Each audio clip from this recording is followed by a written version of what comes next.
My name's Julian. I'm a registered psychologist. I'm here representing myself. I work privately and I've been using the research that I used to complete my Masters of Clinical Psychology through Deakin for a few different ways, few different purposes recently. And it's been really wonderful to be able to actually use this research presented most recently at the BPD Foundation conference last November, which Rita wonderfully organised. Also at the moment working on getting a couple of papers based on this research published as well. The first one we just had reviewed and unfortunately rejected, but had some wonderful comments from the Journal of Personality Disorders, and we're currently reworking that for publication elsewhere. I've got my one of my emails here listed. If anyone does want to get in touch, I'm always happy to talk further. It's always a very interesting topic, or any other questions, or if anyone wants any further resources, there's plenty of things that I can point you in different directions that I might not have properly referenced in tonight's presentation, which can also be provided and will be provided to you as well. As Rita was saying, we wanted to make this as interactional as possible. So tonight, what we're going to be doing is having a few breakout groups at a couple of different points. So I'd really like people to reflect on, I guess, their own experiences working with both people with BPD and both with people who are sexually diverse.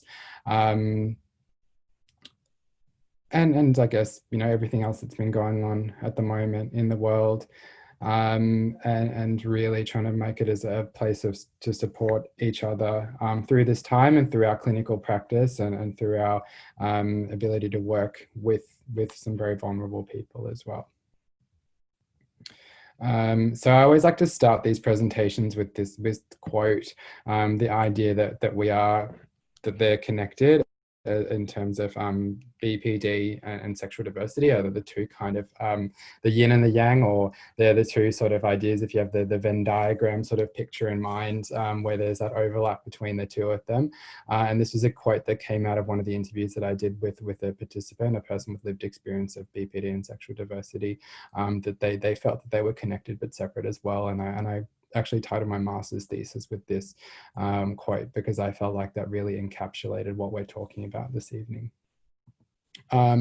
So before we break out into our first group, I just thought I'd discuss a very brief agenda for this evening. So I'll kind of go into some definitions more around the sexual diversity and just the background of the research that I'm going to present, brief overview of the two studies that I completed, and then some time at the end for sort of maybe a bit more of a practical sort of research into practice kind of discussion, some reflections on the presentation and the workshop this evening, and then just a general Q&A. Always welcome of questions throughout the presentation. Though Rita said there's the Q&A function. If anyone wants to sort of type in that, you're more than welcome to. Obviously can't make it as dynamic and in terms of I can't necessarily see and hear people as much as we could if we were all in a physical room together, but hopefully we can make the most of the time we have together via Zoom this evening. So the first breakout group. Yep. Sorry, can I just make a comment? Yep. The breakout rooms has actually been disabled. It has been disabled, all right. Yeah, so we're going to have to go to plan B. That's all right. I think we've only got about, 40, oops. We have about 44 participants this evening. So I think that's pretty reasonable. We mightn't be able to get around to everyone if everyone wanted to participate, but maybe what we'll do the reflection activities individually then, unfortunately. And so people can either ask questions in the Q&A box or in the chat box. And if anyone wanted to speak, we just ask if you can just type SP and we're more than happy to unmute you and speak. Just be mindful that we've got about sort of another 80, 90 minutes together this evening. And so, if people can sort of keep questions or comments as succinct and, happy to keep the conversation going on afterwards if people would like.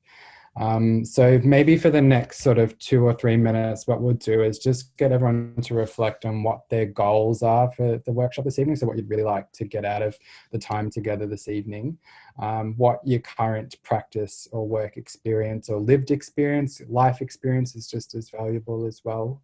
In terms of working with people both with BPD and or sexual diversity. And also, do you have any assumptions, any biases, and anything that might be coloring, I guess, your experience or your beliefs or values sort of working and thinking about what we're going to be talking about tonight as well.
All right, so maybe I'll give you 1 more minute to just finish your final thoughts, reflections, comments before I guess I'll ask Rita to just have a quick look at what you're contributing in either the Q&A or the chat discussions this evening.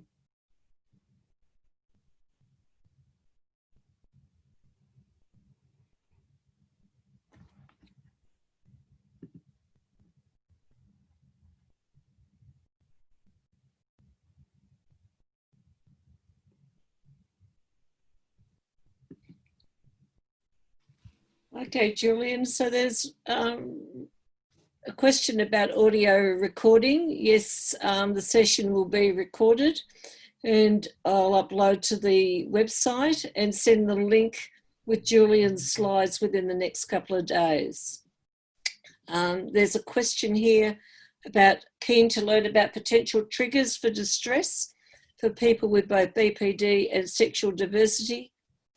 It's a multifaceted question, sorry. How to manage practice to support the client in view of the triggers. Will you be covering that later, Julian? There'll be a bit of discussion about that. There's going to be, I think what I'm going to focus on more this evening will be lived experience content that in terms of themes and quotes from interviews that I conducted with people that have BPD and have sought treatment for BPD and identify as sexually diverse as well. There wasn't a lens to it when I sort of wrote up the themes from that. But we can definitely, I'll make sure I keep a note of that we'll discuss that as that comes up. Okay, and another question about interested in the link with complex trauma. Yeah. We'll definitely be able to talk a little bit about that. Great, okay. All right, so give maybe everyone 1 more minute to just type any sort of final questions, comments, reflections this evening before we can move on.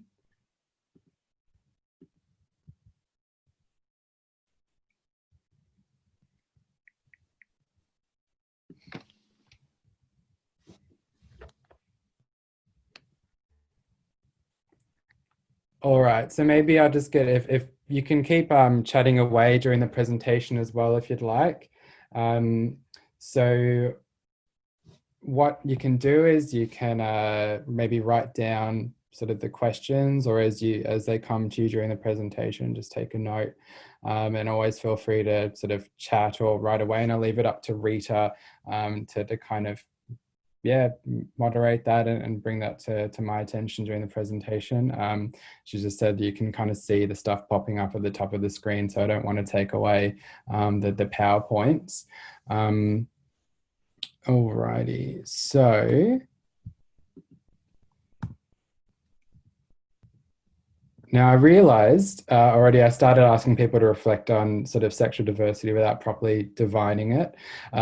So the quote that I'm going to leave you with in terms of definition of sexual diversity is a discussion that it's about all of the diversities or sexual characteristics, orientations, behaviors of a person without the need to specify each of the identities, behaviors, or characteristics.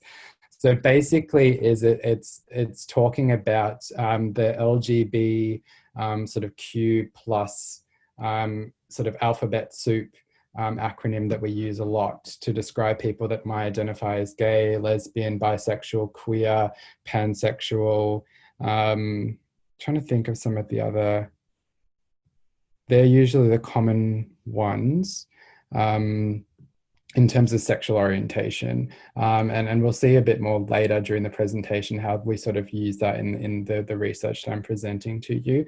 But it's basically sort of probably a more open clinical term to talk about that. During the presentation, I might use the word queer. I guess I use this opportunity to have a quick word about language as well, is that I try not to stick to too much clinical language, but it's also very tricky to find the right language sometimes, particularly speaking off the cuff in a way that is sensitive. So if anyone does want to have any discussions around language use, feel free to, again, mention comments. But anything that I do say, I hope, is interpreted in the positive, strengths-based, client, person-centered way that I endeavor to, that I mean it from, and not in a way that is to sort of cast judgment, criticism, or sort of unnecessary pathologizing of individuals as well.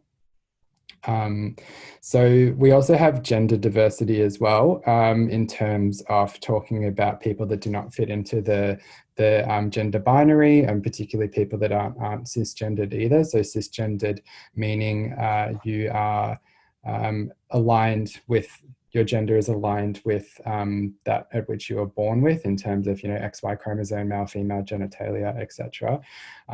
But that is not necessarily the focus of the presentation this evening. I can talk to that a little bit because there was a question I noticed before around gender diversity. But for the simplicity of research, because you're opening up a lot of sort of variables here, we focused on sexuality and sexual diversity for the topic that we researched and for this evening's presentation. So I'm going to assume that because this is a mental health practitioners network and a BPD focused one, that we don't really need to discuss too much about what BPD is, but obviously if there's any questions specifically around that, feel free to ask, and I can, me or Rita can, talk to that to the best of our ability.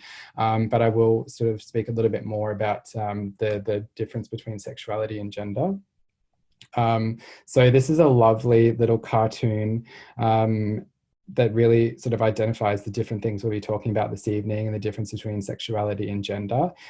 So you have your identity, which is how you feel within yourself or how you might define yourself. You have how you're attracted to in terms of other people. So if your identity is how you feel within yourself, attraction is what you're attracted to in other people, in terms of, sexual attraction, romantic attraction, even just people that you think are, nice looking, doesn't necessarily have to be sexual, doesn't necessarily have to be romantic. You have your sex, so that's what I was talking before in terms of your biology, your physical anatomy, genitalia, chromosomes, things like that. And then your expression, so that's how you choose to present yourself to the world. So I think we all have a pretty idea of, what a man, a cisgendered man is meant to look like in terms of, beard, jacket, trousers, top hat, things like that. While a cisgendered female, has makeup, might wear a dress, high heels, that they're the stereotypes of the, if you're falling within the gender sort of binary. cisgendered male, female. But really what this is really pointing out is that everything, again, is on a spectrum. So you have your identity, your expression, your sex, and that these things are all completely different to each other. Your gender, sexual orientation are different. So is your identity, your expression, and your sex. Again, with who you're sexually attracted to, who you're romantically attracted to, they can be all quite different. And it's really nice way to kind of encapsulate that. I think that's probably one of the confusing things that might come up in this evening's presentation. And definitely some of the consumers that I interviewed struggled with and against, in terms of people saying, well, you know, you're X, Y, Z, that, you know, or you're defined this way, that doesn't mean you can be attracted to this person, or you can't have that experience.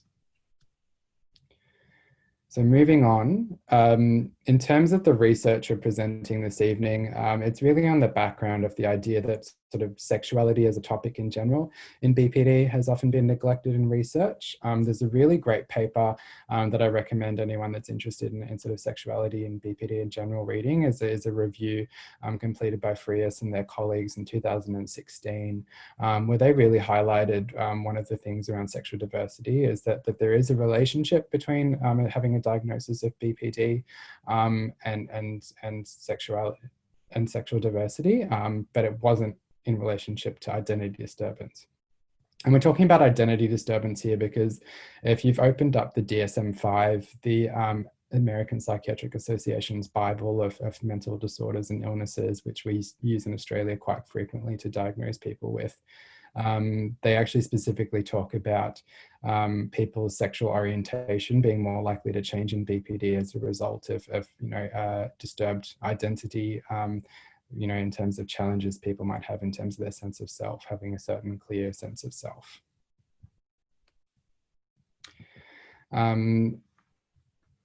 The other thing that I want to acknowledge as well that I didn't at the start is that this project did get a lot of support from the BPD Foundation and from Spectrum as well. Spectrum, the Personality Disorder Service for Victoria, through Eastern Health.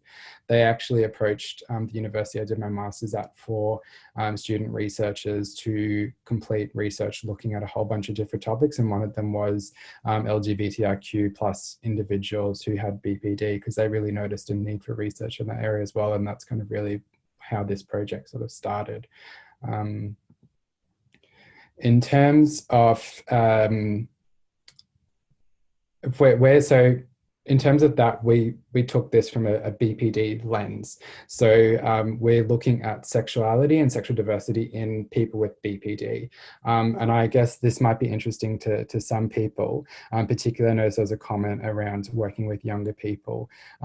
So if we're approaching it from a BPD lens, this is what this project is. But if we're looking at BPD or BPD traits in sexually diverse individuals, like some research has done, it's quite a different topic. There's a few papers out there where what they did was they surveyed people, for example, at Pride marches in America, and looked at sort of common BPD traits. And it's quite interesting looking at it from the reverse, in the sense that there is quite a difference. And one of the things that really struck me and that I thought would note here that can be really helpful for those of you working with younger people that might fit in that early intervention prevention for something like BPD sort of lens and be struggling with their sexuality, is that there's a bit of talk in the research on that the coming out phase of which young people have come to sort of understand within themselves, identify within themselves, and come to terms with and start expressing and sort of labeling and experimenting and sort of creating peer networks around their sexuality, is that that can mimic a sort of a BPD type presentation. And what I mean by that is a lot of young people might be rejected by their families, or might be a threat of that. They might not know who they are because of the differences, the questioning around, you know, am I bisexual? Am I gay? Am I lesbian? Am I straight? And what exactly am I? That can create some distress, particularly some emotional distress, ups and downs. It can create, you know, challenges with friendships, peer networks. and that can sort of, as I said, mimic, for sort of a horrible way to kind of put it, sort of something that might look like some common sort of features that you might see in someone with a formal diagnosis of BPD. So that's just something interesting to flag, and to keep in mind that there is a difference between looking at BPD traits in a sort of a queer population versus looking at queerness or sexual diversity in a BPD population.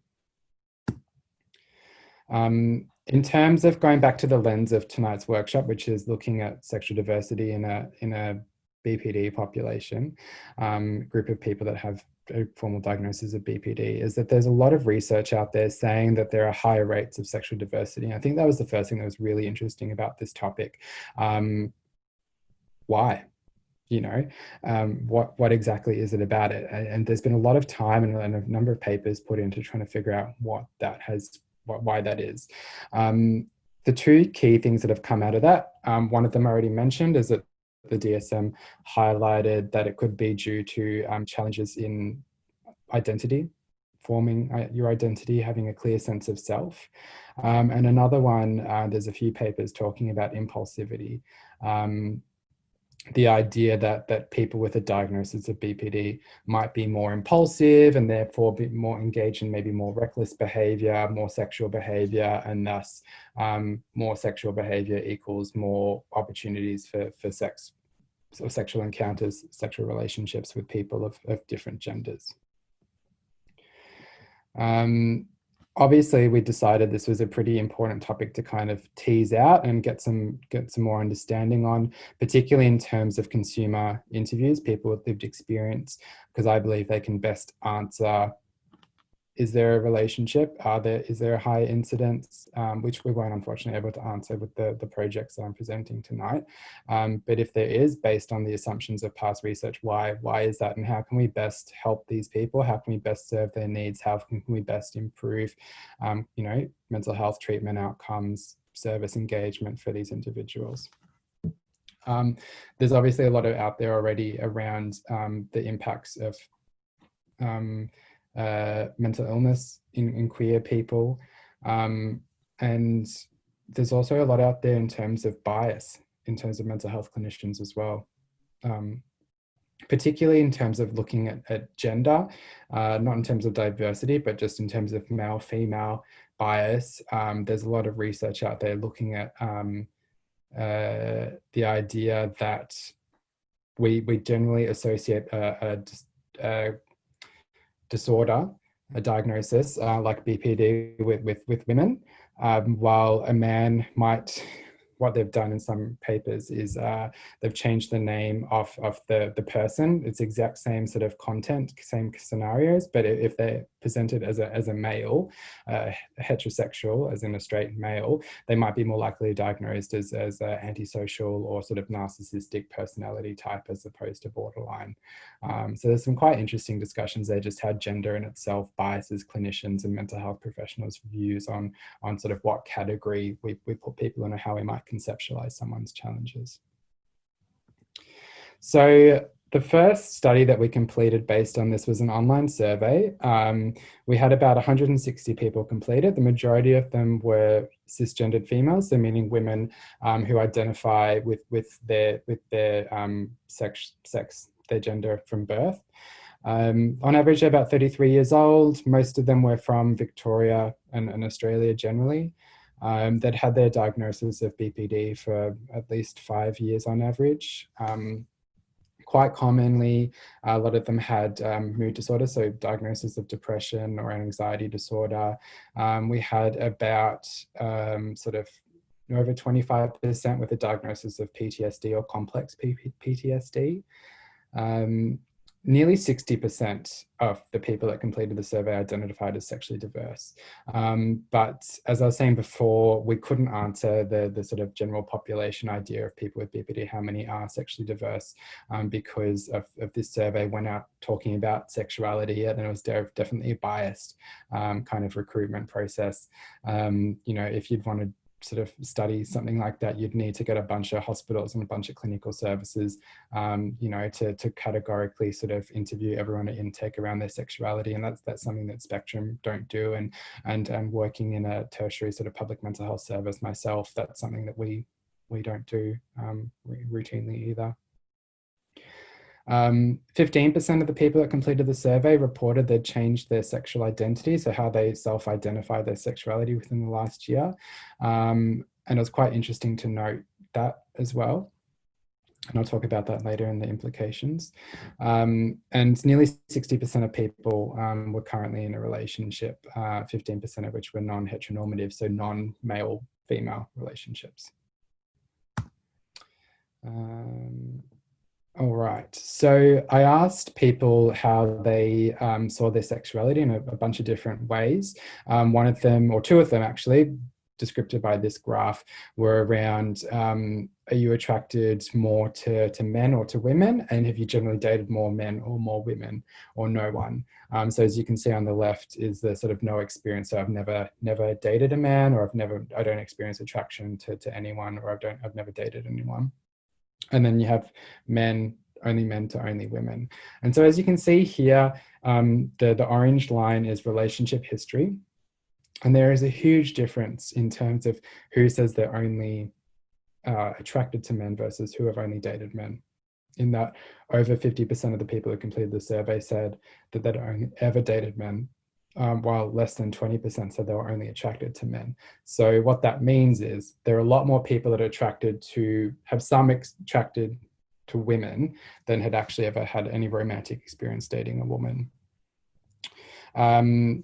And what I thought I'd mention at this point as well, in terms of some of the triggers and maybe some of the challenges, or the things to be mindful of in terms of engaging in this research, particularly with the online platform, is that we chose not to ask about sexual behaviour, sexual experiences, due to the potentiality to distress people during this research, and in a way that we couldn't actually sort of be there to provide them with the appropriate support if they were distressed. And so we focused on consensual romantic experiences for this. So again, that's something to be kept in mind, that this doesn't sort of take into account consensual sort of sexual experiences, and, you know, acknowledging that people do engage in you know, consensual sexual behavior outside of defined romantic relationships as well.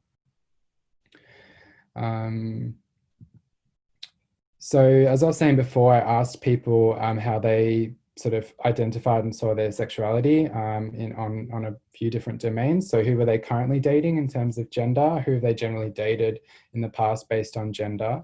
Who are they generally attracted to, and how do they identify themselves? We did some statistical analyses on these, because you can kind of see on that table there that the people who are sexually diverse and non-sexually diverse, it varies quite differently in terms of how we chose to allocate them into those two categories. So for example, for us to say someone was sexually diverse on the identity category, they needed to identify as anything but straight or heterosexual. So anyone who identified as straight or heterosexual were classified as not sexually diverse in the identity category, if that makes sense. So the bottom row, the not sexually diverse category, people who would be identified as straight or heterosexual, which we wanted to also make very clear in this research that there is a huge difference between how you might choose to define or allocate someone's sexual diversity status from a clinical sort of research perspective, you know, a checkbox or a survey, or, you know, you're doing a research project, because some of the research literally had just asked people, have you ever had sex with someone of the same sex? And they go, tick, okay, well, you're gay for the purpose of our research project, which I don't think is very sort of understanding or respectful of those individuals' experiences and how they might see themselves. And it's really, we'll talk about this in a bit later, but it's really important to kind of respect and understand, you know, the breadth of experiences and you know, different experiences of an individual, and how that impacts who they are and how they see themselves. So then basically what we did was what I was talking about, respect, we chose to conduct the rest of our analyses based on how they chose to identify. And we compared all of the participants that we surveyed based on a whole bunch of data we collected in terms of how old they are, how long they've been diagnosed for, whether they're in treatment, how long they've been in treatment for. We gave them a measure of BPD symptomology. We gave them a measure of impulsivity. We gave them a measure of identity formation, collected some other data as well. And we found basically no differences. The only differences we found were that people who were sexually diverse were on average a few years younger. This is significant, and that they'd been in treatment slightly less, about by 20 months less, which is probably due to the fact that they were on average younger than the people that weren't, the straight people who had BPD. There was also no difference between relationship status or treatment status, or whether they're in treatment or not for BPD. But we did find a significant association between their change in sexual orientation and sexuality. So what that meant was that the way I sort of conceptualized it was on a spectrum, sort of no pun intended to the personality disorder service. And also there's a bit of a joke that psychologists like to see everything on the spectrum as well, which, that's another conversation. But from sort of straightness to queerness, I guess, and all participants who had changed their identity were sort of moving along that line. So it was people had either changed their orientation from straight or heterosexual to gay, lesbian, bi, and then they'd moved from a more restrictive diverse label like gay or lesbian to a more open one like queer or pansexual, which are generally a bit more fluid, a bit more open than someone, lesbian means a woman who is attracted to or is only attracted to or only engages in romantic relationships with other women. Gay for a man usually means a man that only engages or is attracted to other men. While queer or pansexual, usually pansexual is about personalities and being attracted to personalities more than physicality of a person. Queer is kind of another reclaimed word that refers to sort of any of the experiences. You don't have to quantify it necessarily. And so there's a real sort of development, I guess, of people's openness, if you conceptualize it that way. There wasn't anyone who had changed their identity, how they saw themselves from queer or gay or lesbian, and then gone back to being straight or heterosexual. It was all sort of a progression. And as I said, there were absolutely no differences between queer people with BPD and straight people with BPD in terms of symptomology, rates of identity formation, whether it's, poor sense of self or a really strong sense of self, and impulsivity as well. So what we decided to sort of say based on that was that it's really hard to measure sexuality, given all sort of the differences that people report them, whether you ask them, do you have a romantic partner and what's their gender? Do you have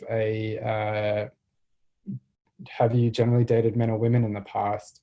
Who are you generally attracted to? How do you identify yourself?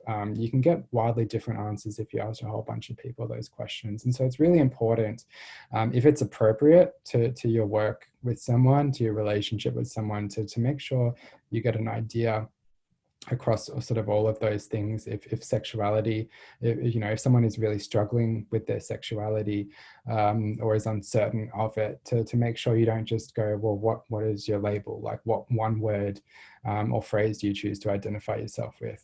That there's more to it than that, and that can really sort of change depending on how you ask it and what aspects of sexuality you choose to focus on.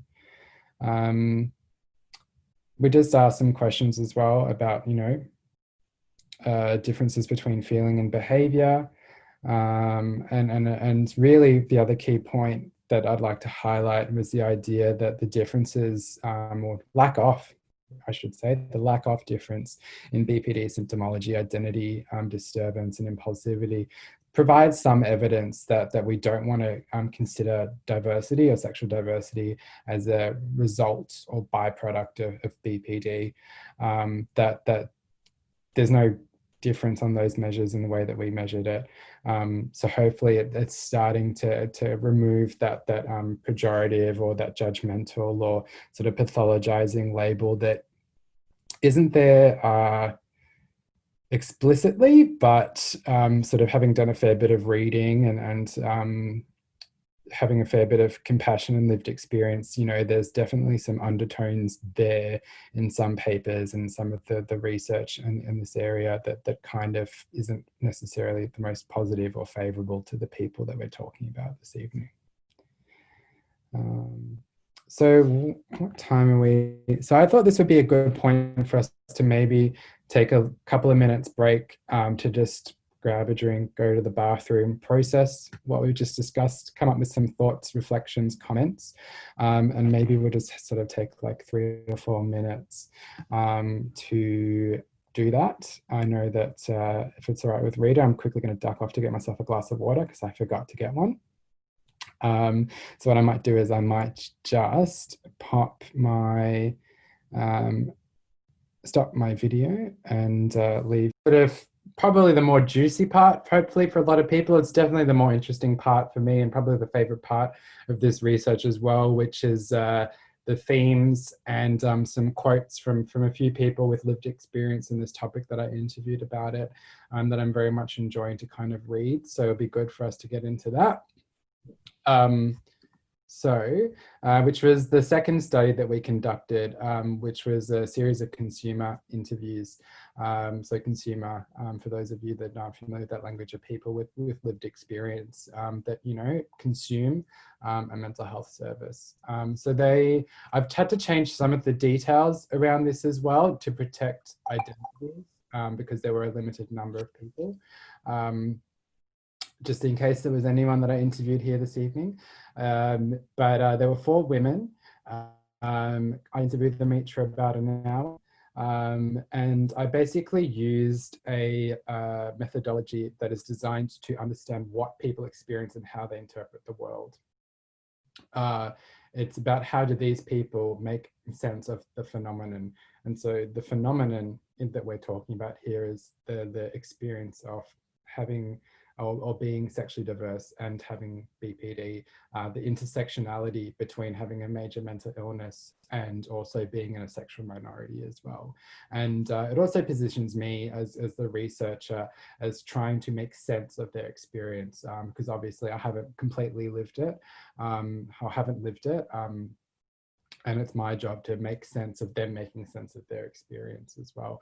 And so I think it kind of positions me in a nice way to the research, acknowledging sort of, you know, their lived experience, which is really important to me. Yeah, so as it says down the bottom, the main process for anyone here that isn't familiar with qualitative research. So that's kind of the flip side to the quantitative, which is the data that I presented. That's an example of the quantitative research. Qualitative research is more about themes, words, experience, and you get a lot more richness out of it, but it's a different way of analyzing it. So I kind of coded it for themes and then boiled that down into what were the most common themes and how did you fit them together and how did they make sense. So these are the list of themes that the key themes that kind of came, and from the 4 women that I interviewed, the X's sort of say, well, did this theme come up in those interviews with the women? So what I'm going to do is I'm going to read some sort of definitions and quotes from the themes. So the first theme that we had was the idea of these people sort of processing, realizing, exploring, and living their sexuality. So it sort of details the process by which they began to do this. It was common between all participants. And one thing that was common was that it was individual for everyone. So it was really, the first stage was around noticing their attraction for others and beginning to accept that within themselves. So, for example, one participant, Kylie, said, I just wanted to make sure. Processed it myself, but I didn't want to listen to other people's expectations of who I was at the time. We had Florence saying they were talking about sexuality, and one of them said to the other, I fall in love with personalities, not sexualities. And I remember that moment on that TV show when I was younger and being like, that makes so much sense. It wouldn't have been until early uni, I think, that I planted the seed that sat in there for a really long time to make me realize that's what I felt. But a long time after that, I recognized that was okay to act on, I guess. Well, not okay. That makes it sound like I was repressing something. But I think it was always there. And I was just maybe waiting for the time where I felt like I was at a point to, you know, my sexual liberation could be ready to explore that. So there's a bit of tension in those quotes that we're talking about between how they feel and how other people might have an opinion on that, or how they might prevent their expression of that. Then the next stage in terms of processing their sexuality was sort of settling upon a label or an identity from which to then sort of transfer that self-acceptance to an external sort of acceptance or representation. So we had Robin, who said, I'm bisexual, okay? And I just never stopped looking at women once I'd said it. Sometimes I don't actually know whether I lean more towards women because it tends to fluctuate. We had Kylie. I think I'm pansexual. I've always been intrigued by people's personalities rather than their sex, though I'm more attracted to women, if that makes sense. And it was hard, you know, for these women that I interviewed, settling upon a label, because a label made them fixed. That was something that they had to sort of be like, okay, I am this identity, this label now, I need to act in accordance to that. And they didn't necessarily like that. That was one of the other common things, that there was a fluidity in their sexuality, and it was really hard for them to actually settle upon a label, but they all felt like they needed a label to express who they were and what their sexuality was to other people. Had this quote from Nikki here that said that they'd made a point of being quite visible in the community, in the queer community that is, because she said, I don't look gay, so I just want people to know that I'm gay without having to constantly have a rainbow flag hanging out of my back pocket. So that real needing to be acknowledged and identified without fitting the stereotype of what someone who is gay should look like. So sexually diverse people can experience challenge with identifying their label for different reasons. We had one participant who feared repercussion, that their family or community of origin would reject them, while another person spoke of being visibly identifiable and how they struggle with meeting women because she didn't look gay enough for them. We had someone that was questioned by their friends, even though they were supportive, they sort of still wanted to make sure she knew how and why she was identifying the way she did. So there's a lot of challenges for them in that. And finally, the final sort of step in this process, or in this theme that we are discussing, is that they are behaviorally exploring their sexuality as well. So we had the idea of them sort of accepting it within themselves, telling other people about it, and then finally sort of acting upon it, I guess. So whether that was sexually, behaviorally, in terms of having sex with someone, or a sexual experience with someone, or engaging a relationship with someone. I'll read out. A lot of them had difficulties with that. There was a lot of preconceptions, I think, around that, you know, it would be safer with a woman to date, or that it would be easy to date another woman, or it would be easy to find another woman. But there was a lot of challenges amongst these people that I interviewed in actually finding the right romantic partner, about finding someone that they could be safe with. There were some people that did have experiences of trauma and were then very shocked to find themselves in abusive relationships with women. There were some people that generally just struggled to find with women. Robin, for example, said, I started to think about how do I meet people? How do you meet someone these days? It's all online. Am I going to go pick up a girl at a bar? I feel like it's so difficult and I don't know where to go to. So again, that struggle, unfortunately, continued. Now, moving on to the next theme, which was about living with BPD, is that they all spoke about the struggles and challenges that they had with living with BPD. One of the core features that impacted all participants that I interviewed was emotion dysregulation, dissociation, and the impact that those two sort of symptoms or features that have impacted upon their identity. Unless people want me to really go into experience later, I might skip through that part and move on to the next theme in terms of the relationship between BPD and sexuality that all the participants spoke to, and that was something I specifically prompted them upon them as well. So sort of there were some challenges that the participants had spoken about in terms of having BPD in impacting their personal and family, friendship and intimate romantic relationships. And that sort of was really exacerbated or made worse when they're talking about the challenges or experiences they have with sexual diversity. Firstly, it related to their emotional sensitivity, which they felt when it wasn't appropriately managed caused some difficulties. So when Robin was asked about what she thought about the potentiality for a relationship between BPD and sexuality, sexual diversity, she said, I think it's often because there's a larger array of emotion, a broader amount of space there for it to encompass. I don't know if that makes sense. It's hard to put into words. If you can't separate them, people want to divide things off, say that that's not relevant, but it's really hard to split yourself into all these fragments and say that it's not a part of you.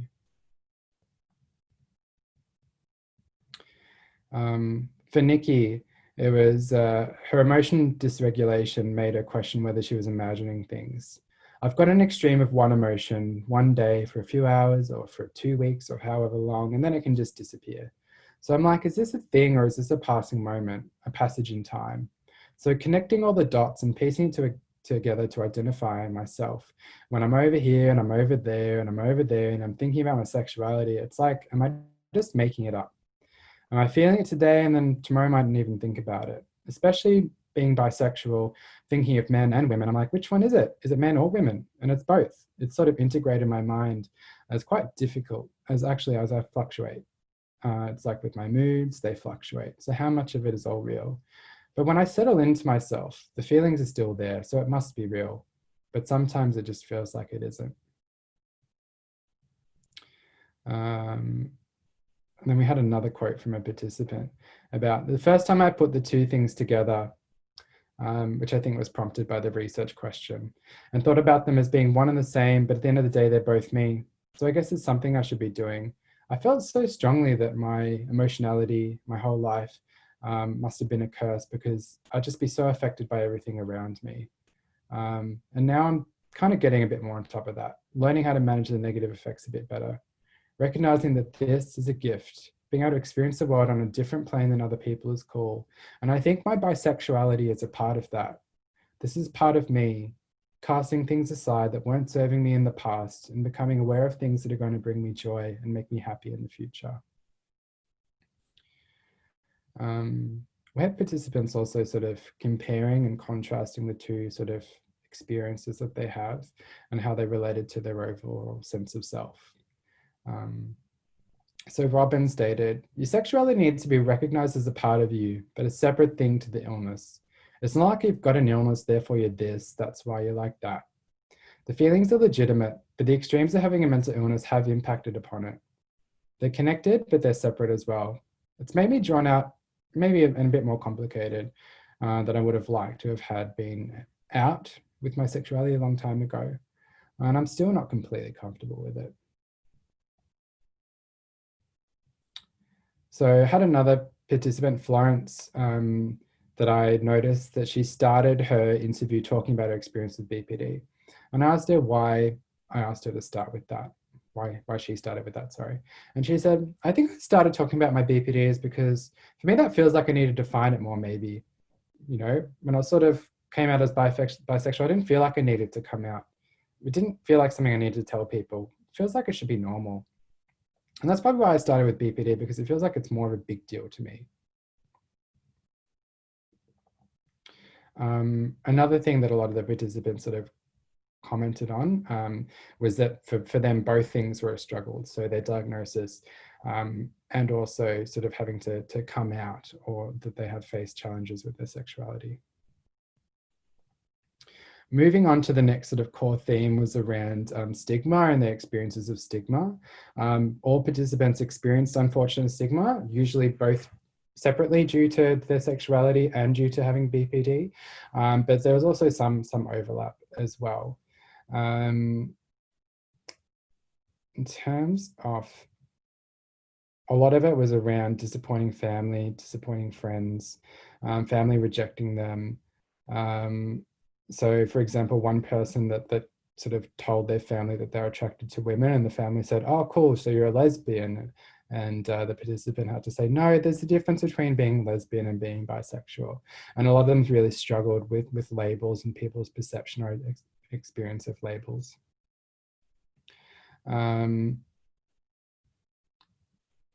Now, the one that I will focus on is the idea of what I was mentioning before, the double stigma. So being doubly stigmatized, stigmatized in the context of having both BPD and being sexually diverse. So Robin says, the newer part of myself, my sexuality is harder. It's because I've got my own regular problems and I got this new set of problems that I have to deal with that I don't fully understand myself. And by that, she meant her sexuality. It's bad enough having a mental illness, but now being bisexual and finding that lesbians don't like me because I've been with a man or I might like men, it's hard to find a place. And with my family, I don't want to be rejected. I'm worried that they'll think differently of me, or it's a phase. I say it's just you being extreme. So kind of blaming the sexuality upon the mental illness, which we spoke about before, you know, trying to say that that's definitely not the case. Another participant stated that they felt lonely because they just wished that they were either queer or had BPD, that they didn't have both. She said, I've seen people who've got borderline and have opposite sex heterosexual relationships. And I'm like, that looks really nice. And I see lots of people who are gay or bi, and that's the most defining thing about them. And I wish I had that, because it feels like I've constantly got to negotiate between all of my different identities. It's hard for me to explain myself, you know, saying things like, oh, you know, I'm queer and I have relationships with both men and women. People don't necessarily get that. People who are gay don't even understand that sometimes as well. And I said, what would it mean if you were only one of these identities? And she said, I feel like it would give me a better chance to actually be happy. My borderline already gives me a sense that I'm broken or there's something wrong with me. So it's like, it's compounded with the fact that in the back of my head, I still know that if I like end up with someone of the same sex, with another woman, I'm going to lose and be rejected by a big part of my family. Final element for us talking about stigma this evening was around the view of labels and how that played into the experience.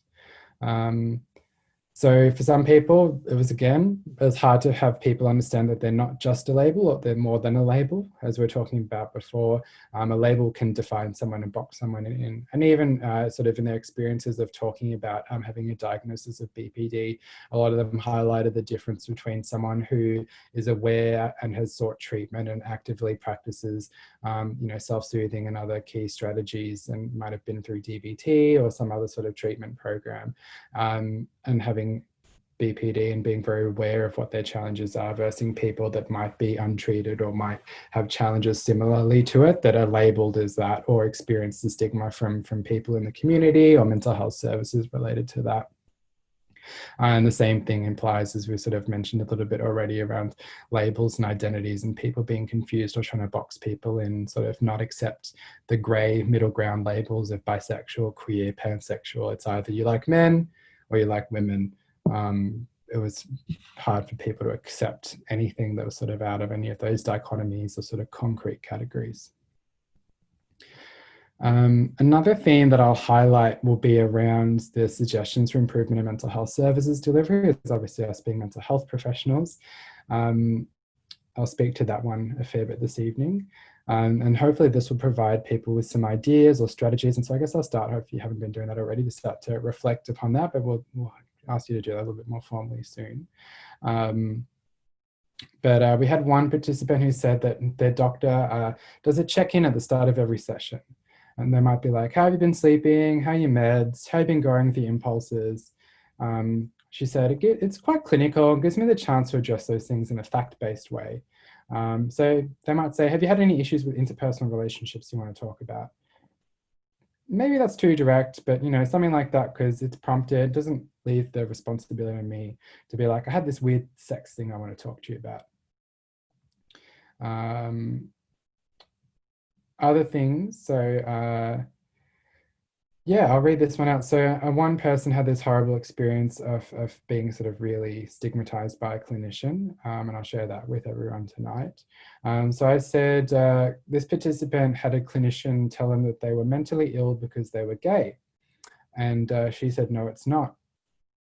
And she said, that was an interesting experience because he said it fair few times, 5, 6 times within a space of 10 minutes. And he kept going back to that point. And I kept thinking, I'm going to have to say something because he's very wrong.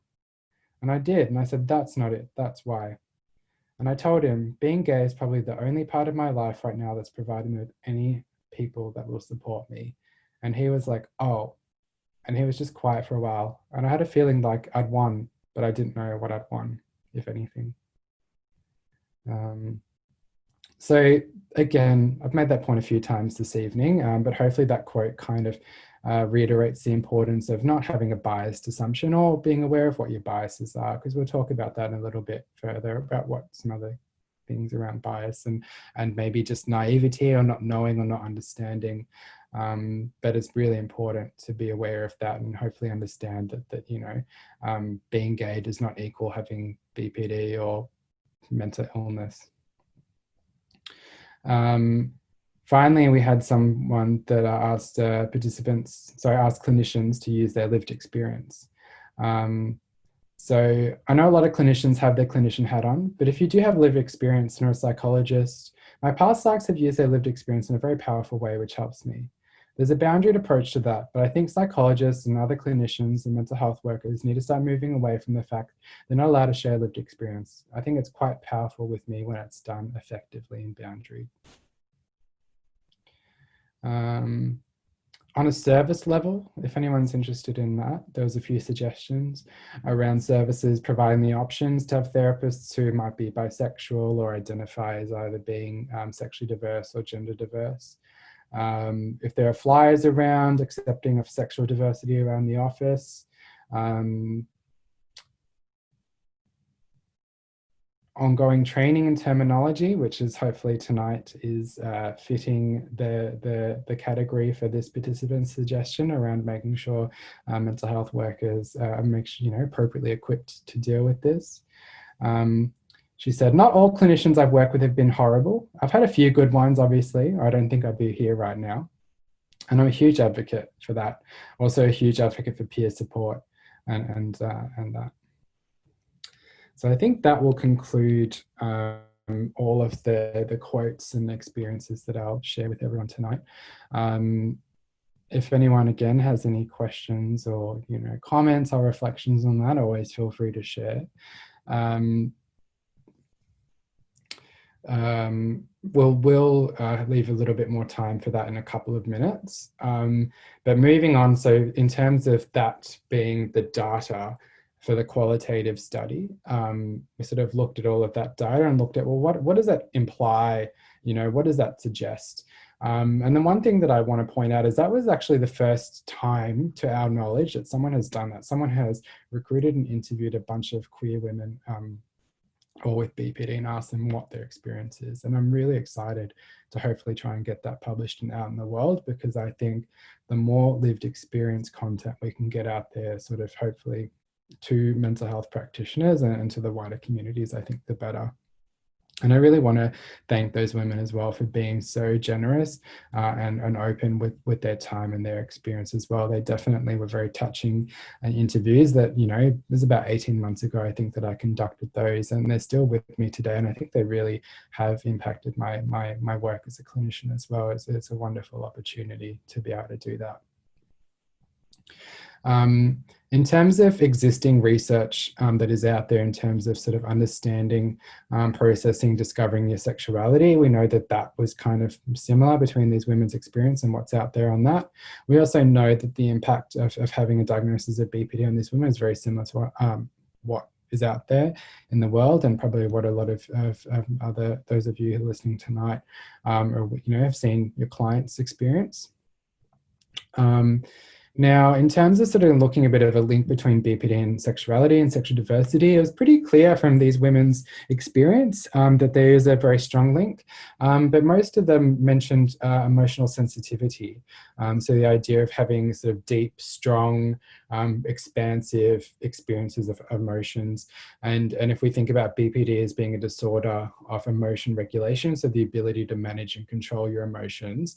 And so when you have a hard time managing and controlling your emotions because they're extreme or because they change rapidly, then I guess that really makes sense.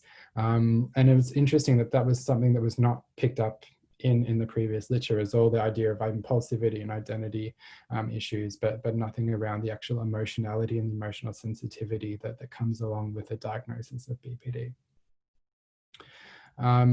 Another sort of interesting thing to talk about, and that sort of came out, was for these women, their diagnosis of BPD or the challenges that they faced similarly or as a result of having a diagnosis of BPD sort of delayed or interrupted that sort of normative process in terms of, processing, accepting, discovering your own sexuality. And that they all had a unique experience of stigma as well, due to their dual identities. So for a lot of these people, they weren't understood, unfortunately. They couldn't find a place in either queer groups or in mental health communities as well. In the mental health community, they were sort of the queer person, and in the queer communities are the person with the mental illness. So it's kind of like the Venn diagrams, for example, and there was just nowhere for them that they'd found in either community where they overlapped and found that sort of acceptance or, acceptance.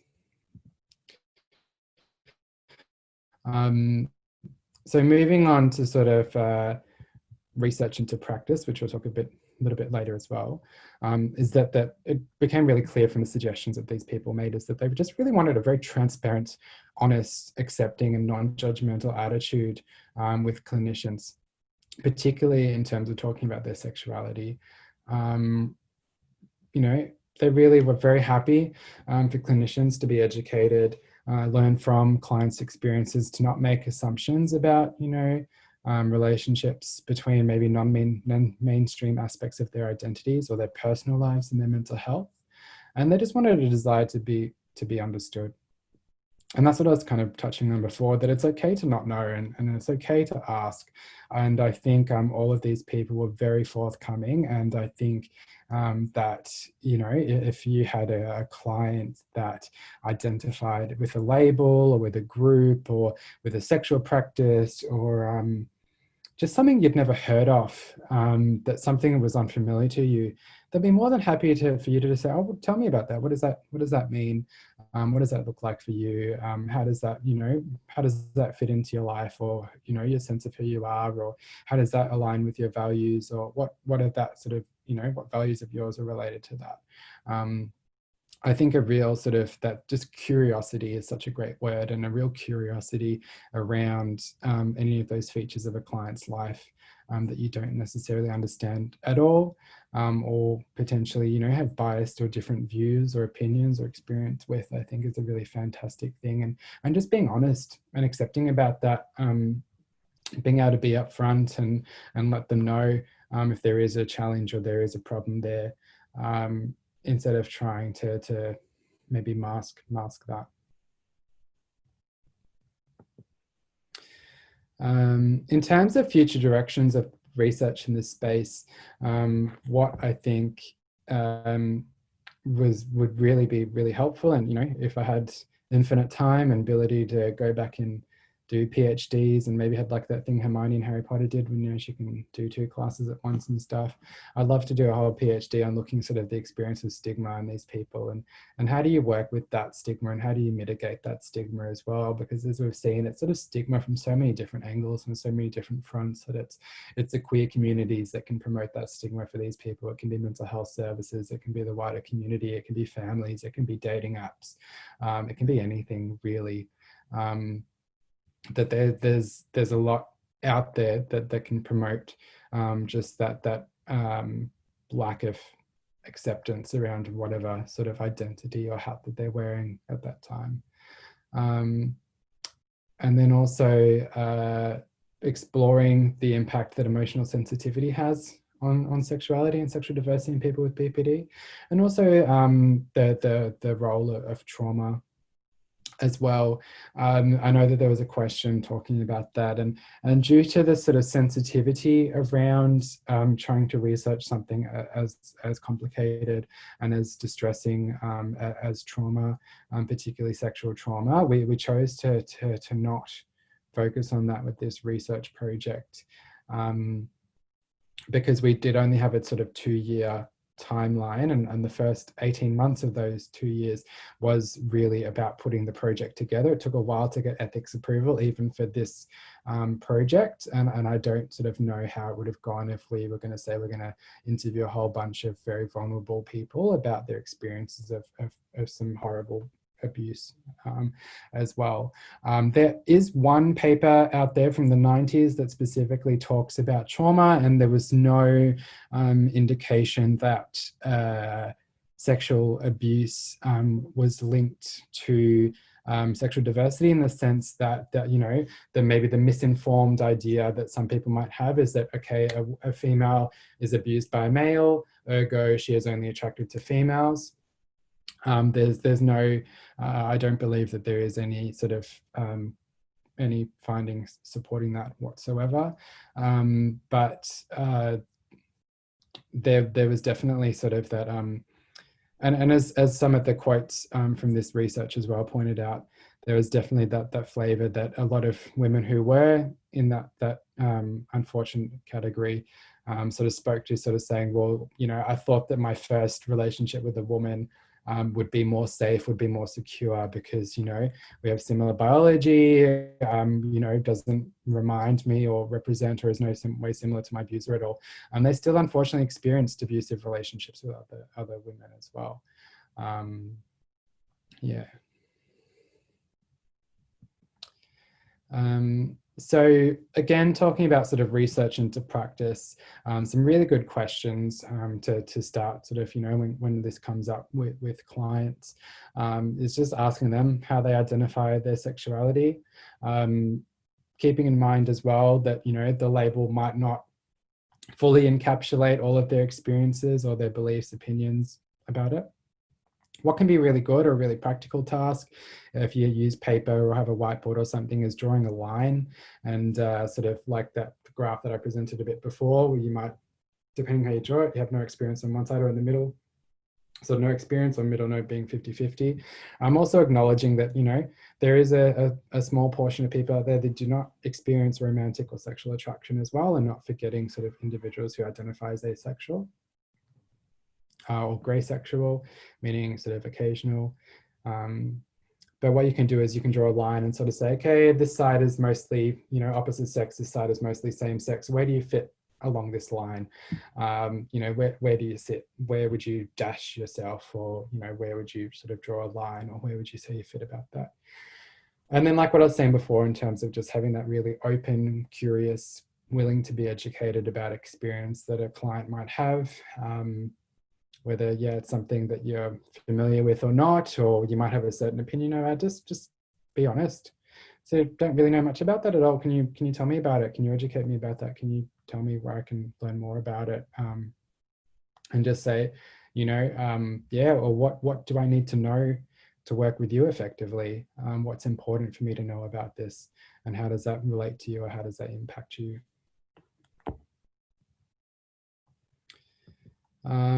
So I think I've been talking a lot for the last half an hour. So I'll give everyone sort of 17 past on my clock. So maybe give everyone about 3 or 4 minutes to just reflect on a lot of the information that I presented you this evening. Sort of what's been helpful, what you've learned. As I said, so as written down, it's for group reflection, but we can't do that unfortunately this evening. So we can't practice any questions with each other. But maybe, you know, have a think about as well how you or your services practice could be improved, how it can be more inclusive, not exclusive, sorry, inclusive. Any other questions, comments, ideas for more sort of research, ideas for, you know, for more resources, information, questions? anything. So feel free to keep them to yourself. Feel free to pop them in the chat, in the Q&A, in the discussion. I think, yeah, I've looked at Q&A and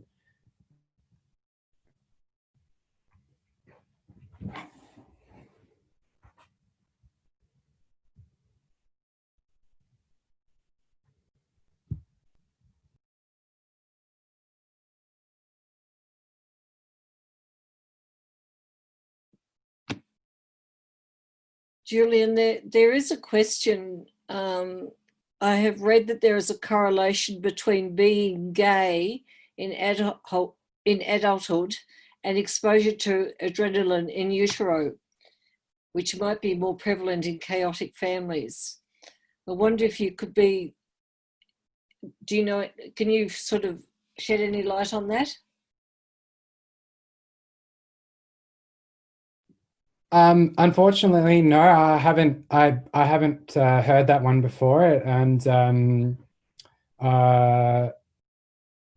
just trying to think. I haven't heard of that before. In terms of this research, I kind of steered clear of the theories around queerness and what might sort of provoke that. Yeah, sorry, I can't answer that one. Okay. Yep. So she's responded that twin studies would suggest not, apparently. Oh, sorry, that was someone else. Yep. There was one other question. I'll bring it up.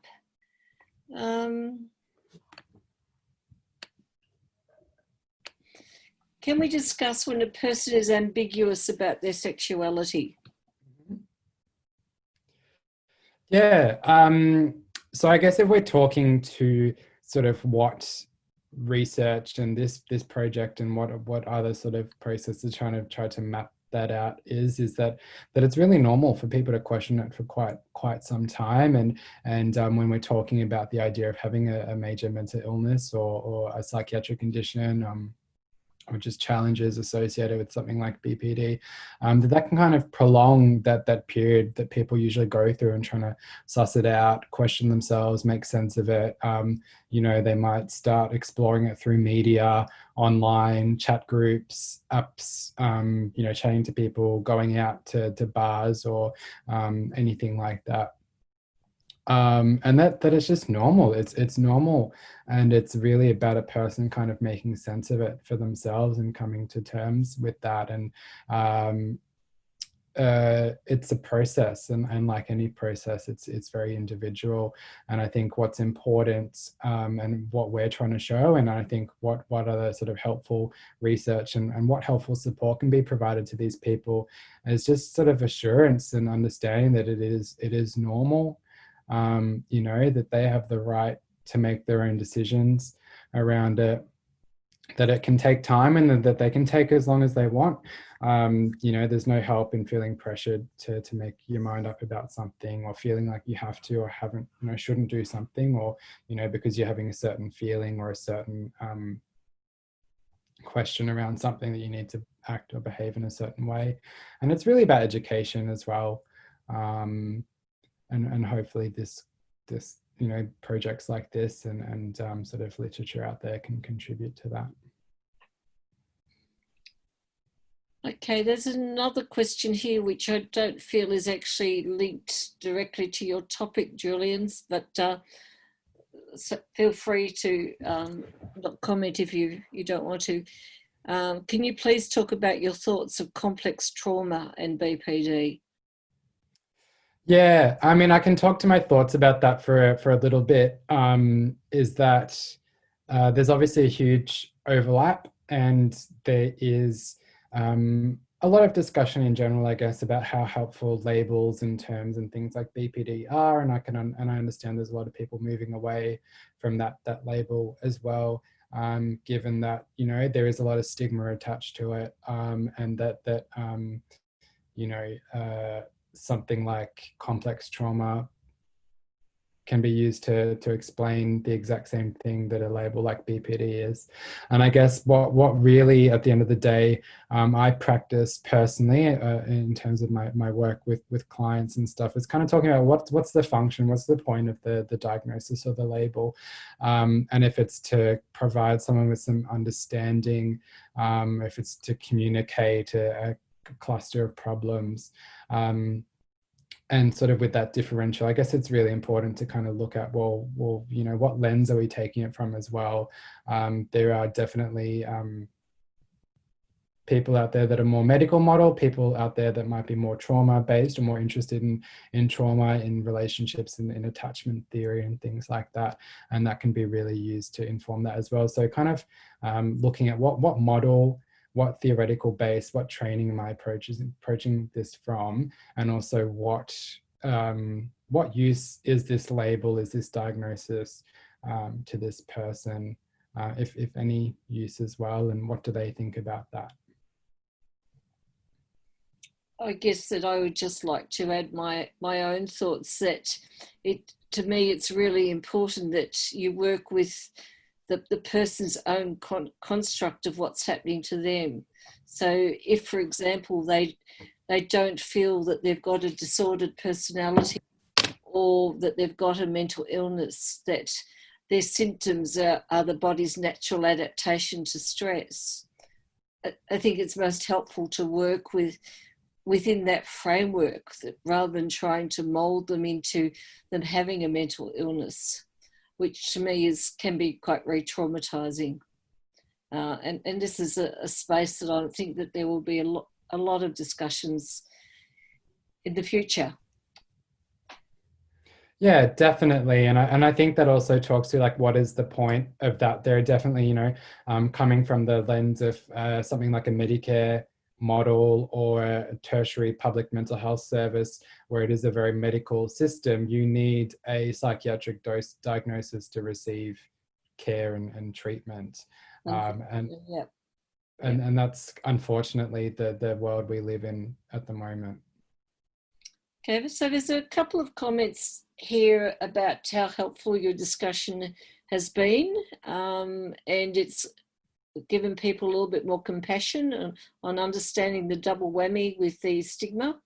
One person's commented here, are you able to offer further practical advice around interviewing and incorporating sexual identity in BPD treatment? I can have a think about that. I think one of the things that I was talking with my supervisors most recently is that, you know, it's very worthwhile to go there and open that up when it is appropriate for the person. If a person comes through and doesn't necessarily have a challenge or any concerns in that area, why would you spend a lot of time sort of focusing on that with them? Some other general things that it's just like nice to not assume things. So using very sort of like gender neutral language, not assuming gender or preferences of a person or their partner. And just letting people know that it's normal. It's normal to have different feelings, different experiences, to want to do one thing one day and try something different the next. That you know, that you can label yourself in a certain way but still want to act outside of that label sometimes.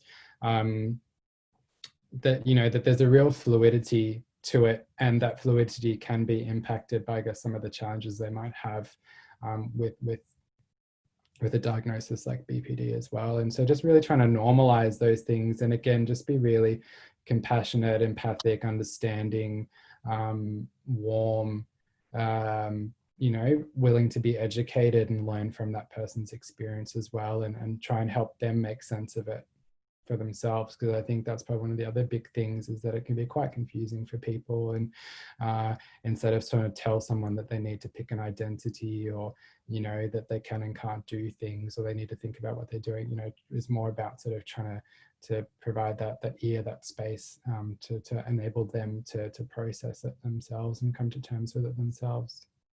Sure.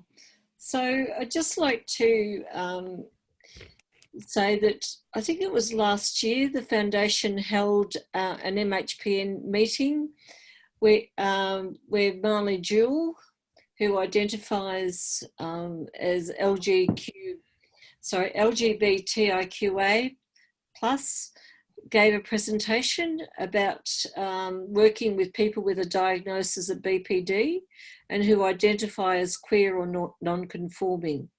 And she produced an information sheet on helping clinicians and others to talk to people who identify in that way. And I'm more than happy to send that out. In addition, she's given some other resources which are available also on our website. So I think we've just got time for one more question. And if there aren't any, we might actually wrap it up. Just a sec, there's one question just come through. Oh, okay, it wasn't a question, it was just a comment. Yes, people would like the information sent. So Julian, I just really like to thank you for the time tonight and for, you know, expounding on such, I think, such a relevant and important topic. And I just ask everyone to join and to thank Julian. I realise it's a bit difficult over Zoom, maybe by raising their hands or something like that. That would be very much appreciated. And I'll get the link to you as soon as possible. So thanks very much, everybody. Thank you all. Okay, thanks. And thanks, Rita. Yeah, thanks, Julian. Have a good night, everyone.